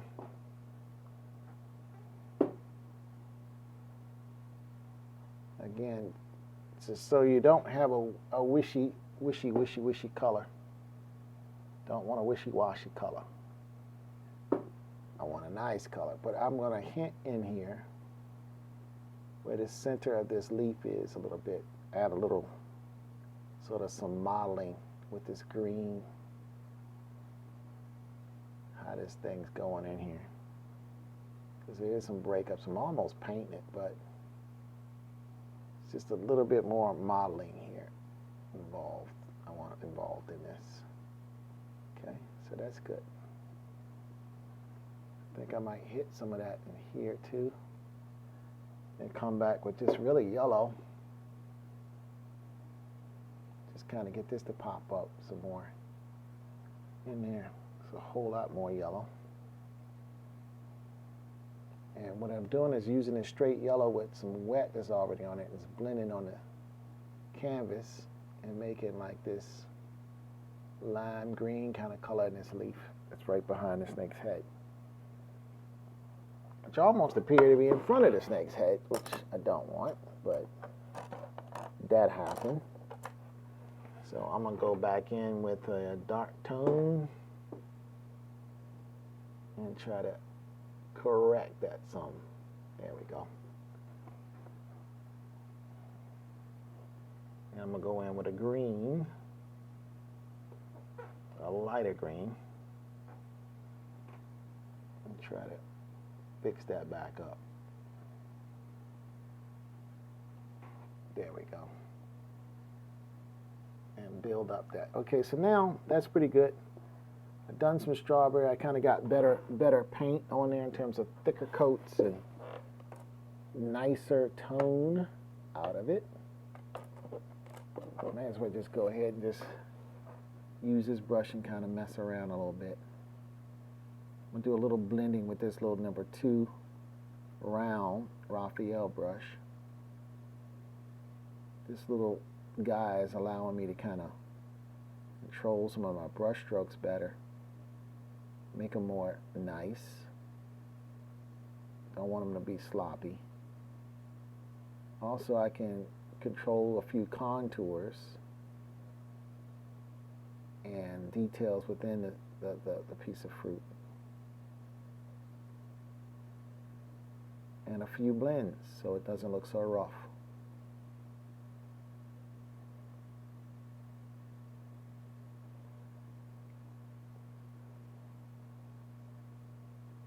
Okay, that looks pretty good.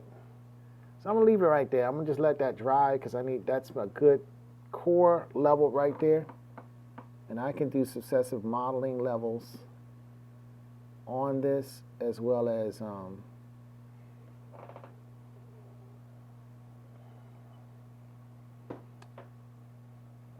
you know, once this paint dry, then that's where really the fun starts, where I can glaze, I can model, I can really start bringing the form in. Okay, so I think I've done enough right there on that. I think also I got some wishy stuff here on the fingernail here. Let me work on that because I got a similar color here on the palette. I can build this in, and I got the right brush here. I can build nice little details here.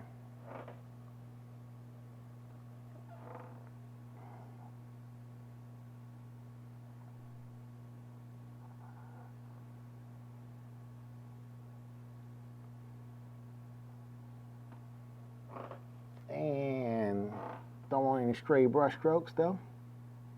It's just the same thing with sometimes with these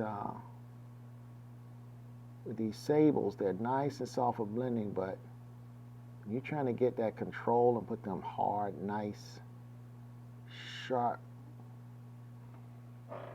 shapes down. Sometimes you just don't get them with these brushes. You know, they're small, they can reach in little spaces, they blend really nice, but they don't cut them lines as nice as, say, a synthetic or a bristle.